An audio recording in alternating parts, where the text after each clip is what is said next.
A very warm welcome to all the students of class 10. Myself Shivani from St. Xavier's High School, Sidhwapar, Padalganj. Today we are going to start chapter How do organisms reproduce, topic Sexual reproduction in flowering plants. First of all, we are going to discuss about the definition of pollination, in which transfer of pollen grains happens from the anther of a flower to the stigma of the same और the other flower. इससे पहले जब हम लोग ने flower parts पढ़ा हुआ था तो हम लोग ने two types of flowers discuss किया था, unisexual flower and bisexual flower. Unisexual flower यानी जिसके पास एक ही रिप्रोडक्टिव ऑर्गन होगा, आइदर मेल और फीमेल, एंड बाइसेक्सुअल में सेम फ्लावर के अंदर both male and female reproductive organ होगा। तो सेल्फ पॉलिनेशन आपको कहाँ देखने को मिलेगा?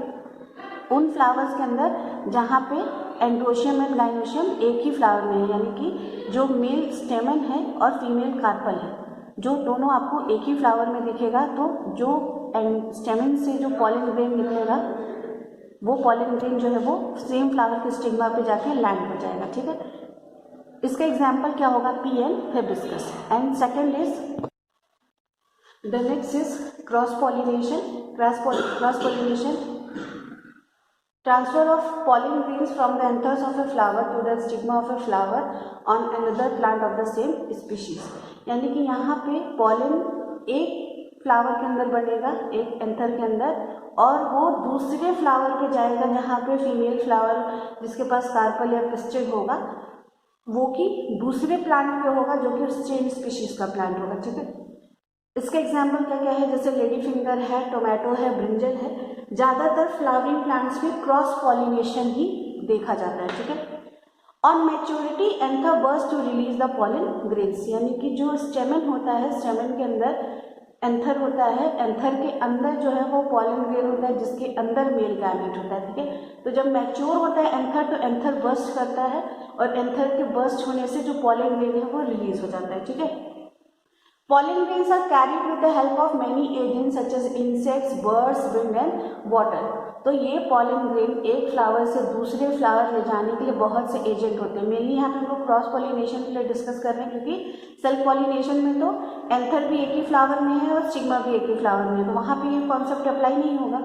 ये कॉन्सेप्ट अप्लाई होगा क्रॉस पॉलिनेशन जहाँ पे एक स्पीशीज के पास मेल फ्लावर है, दूसरे स्पीशीज के पास फीमेल फ्लावर है। ठीक है, तो कई एजेंट्स हैं, जैसे कि आप लोगों ने देखा भी होगा कि कुछ फ्लावर्स जो होते हैं वो बहुत ही ब्राइटली कलर्ड होते हैं या सेंटेड होते हैं। तो ये सेंट जो फ्लावर रिलीज करते हैं या फिर ब्राइटली कलर फ्लावर होते हैं, ये इंसेक्ट्स को अट्रैक्ट करने के लिए होते हैं, ताकि इंसेक्ट्स जो हैं वो इनके ऊपर बैठें और जो पॉलन ग्रेन है वो उनके बॉडी से टच हो जाए, ताकि जब ये दूसरे फ्लावर पर बैठे तो ये पॉलन ग्रेन उस फ्लावर तक पहुँच जाए। कई बार बर्ड्स भी इस तरह से करते हैं, जब वो नेक्टर सक करते हैं तो नेक्टर सक करने के कारण जो पॉलन ग्रेन होता है वो बर्ड्स के बीक में टच हो जाता है, जिससे जब ये दूसरे फ्लावर का नेक्टर सक करने के लिए जाते हैं तो वहाँ से ये पॉलन ग्रेन जो है वो उस फ्लावर को पहुँचा देते हैं। Wind and water are also agent which carry the pollen grains. तो जो फ्लावर विंड पॉलिनेटेड होते हैं उनके पॉलन ग्रेन बहुत ही हल्के होते हैं, ताकि वो पॉलन ग्रेन जब एयर करंट आए तो वो इजीली उस करंट के साथ फ्लो करके एक फ्लावर से दूसरे फ्लावर तक पहुंच सकते हैं। ठीक है, next in this topic we will discuss that how fertilization take place. अभी तक हमने ने पॉलिनेशन देखा, पॉलिनेशन में हमने स्टिग्मा तक जो है पॉलन ग्रेन पहुंचा दिया है। अब पॉलन ग्रेन कैसे जो फीमेल गैमेट है यानी एग उसके साथ कैसे फर्टिलाइज करता है, फर्टिलाइज करने के बाद कैसे वो फ्रूट पहले सीड बनाएगा उसके बाद वो फ्रूट फॉर्म करेगा। So next we are going to discuss about fertilization. On reaching stigma, pollen grains put out a tube. This is called as germination of the pollen grain. The tip of the tube contains male nuclei. यानी कि जैसे ही pollen grain stigma के ऊपर land करेगा तुरंत pollen grain से पतली सी tube निकलेगी और इस ट्यूब के निकलने को हम कहते हैं germination of the pollen grain। और यही जो ट्यूब का बिल्कुल एंड पार्ट होता है, जो उसकी टिप होती है, उसके अंदर मेल न्यूक्लियाई होते हैं।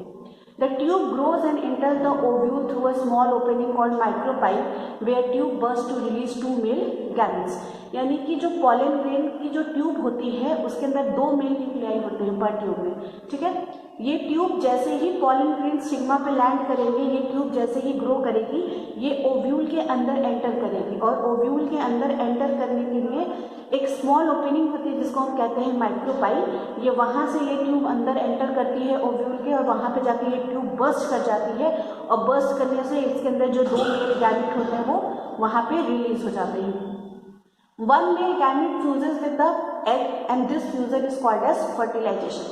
तो 2 मेल गैमेट में एक मेल गैमेट का फ्यूजन एग के साथ होगा, and this fusion of male and female gamete is called as fertilization which results in the formation of zygote. यानी कि यहाँ से फर्टिलाइजेशन होगा, फर्टिलाइजेशन के बाद जाइगोट बनेगा, and this zygote develops into the embryo, यानी कि यही जाइगोट इसमें डेवलप करेगा एम्ब्रियो के अंदर। The other male gamete fuses with the polar nuclei which results in the formation of a triploid nucleus called the endosperm. अगर आपको gynoecium का स्ट्रक्चर याद होगा तो गायनोशियम के स्ट्रक्चर में हम लोगों ने देखा था जो पिस्टिल या कार्पल होता है उसके अंदर सबसे पहले 2 पोलर न्यूक्लियाई है, पोलर न्यूक्लियाई के नीचे जो है वो एक्स सेल होता है, ठीक है। तो ये जो दूसरा वाला मेल गैमेट होता है वो पोलर न्यूक्लियाई के साथ फ्यूज करता है, तो 2 पोलर न्यूक्लियाई और एक मेल गैमेट जब फ्यूज करते हैं तो ये ट्रिपल एन स्ट्रक्चर बनाता है, और इसी ट्रिपल एन स्ट्रक्चर को हम कहते हैं 3N स्ट्रक्चर को we say it endosperm. Since in the process of fertilization involves 2 fusion, this is called as double fertilization. देखिए एक मेल गैमेट फ्यूज किया एग के साथ जिसका रिजल्ट था जाइगोट, और दूसरा मेल गैमेट फ्यूज किया पोलर न्यूक्लियाई के साथ जिसका रिजल्ट था एंडोस्पर्म, यानी कि यहाँ पे 2 बार फ्यूजन हुआ, इसीलिए इस प्रोसेस को हम कहते हैं double fertilization. The division of endosperm nucleus results in the formation of endosperm that nourishes the embryo, यानी कि जो एंडोस्पर्म न्यूक्लियस बनता है ट्रिप्लॉइड न्यूक्लियस, ये क्या करता है इसके अंदर डिवीजन होता रहता है लगातार, और ये डिवीजन होने के रिजल्ट ये होता है कि एंडोस्पर्म बनाता है, और एंडोस्पर्म का काम क्या है कि अंदर जो एम्ब्रियो ग्रो करता है जिससे कि आगे रूट और शूट निकलेगा प्लांट का, उसको ये नरिशमेंट प्रोवाइड करता है। The ovule then becomes the seed and the ovary changes into fruit, यानी कि आपने ओव्यूल और ओवरी देखा होगा, तो जो कार्पेल के अंदर ओव्यूल होता है, ovule changes into the seed, वो सीड बन जाता है, और ओवरी जो है वो फ्रूट के अंदर कन्वर्ट हो जाती है। So now double fertilization will be very clear with the help of this diagram. You can see the flower, it has stamen in which anther is produced. Now anther, and this anther contains the pollen grain. You can see the structure of pollen grain. It contains 2 nucleus, one is generative nucleus, other one is tube nucleus. Tube nucleus जिससे कि pollen tube का tube germinate होगा, ठीक है। तो next diagram में आप देख रहे हैं कि जो जनरेटिव न्यूक्लियस है, generative nucleus will divide two form 2 sperm nuclei and pollen tube forming, okay. You can see एक लंबी सी ट्यूब दिख रही होगी, ये क्या है, pollen tube जर्मिनेशन, ठीक है। अब ये पॉलिन ट्यूब के अंदर ये जो 2 स्पर्म न्यूक्लियाई हैं, it will land on the stigma, और ये क्या है जो स्ट्रक्चर आपको दिख रहा है, ये पिस्टिल या कार्पल है। पिस्टिल या कार्पल का जो सबसे टॉप स्ट्रक्चर होता है that is stigma which is sticky surface on which the pollen grain lands. तो ये पॉलिन ग्रेन स्टिग्मा के ऊपर लैंड करेगा, और लैंड करने के बाद ये जो ट्यूब है, ट्यूब आपको नेक्स्ट लास्ट डायग्राम में आपको दिख रहा होगा माइक्रोपाइल लिखा हुआ है। इसी ट्यूब जो है वो जब ये एंटर करती है कार्पल या पिस्टिल के अंदर, तो ये माइक्रोपाइल तक रीच करती है, और माइक्रोपाइल से रीच करने के बाद जो इसके अंदर जो स्पर्म न्यूक्लियाई है ये इसको वहाँ पे रिलीज कर देगी। तो एक स्पर्म न्यूक्लियाई जो है वो पोलर न्यूक्लियाई के साथ फ्यूज करेगा जो कि एंडोस्पर्म बनाएगा, यानी 3N स्ट्रक्चर, क्योंकि पोलर न्यूक्लियाई 2N है तो 2N हो गए, और एक एंडोस्पर्म का एक N जो है वो इस मेल न्यूक्लियाई का हो जाएगा, तो 3N स्ट्रक्चर हो जाएगा, ये होगा एंडोस्पर्म। और नीचे आपको दिख रहा होगा एक एग सेल, तो एक स्पर्म न्यूक्लियाई जो है वो एग सेल के साथ कंबाइन करेगा, तो एग सेल N है और मेल न्यूक्लियाई भी N है, तो ये दोनों एक 2N स्ट्रक्चर बनाएंगे, that is zygote. So this is the fertilization in a flower. In the next video we are going to discuss that how the germination of a flower takes place and how seed and fruits are formed. Till then, take care, stay home, stay safe.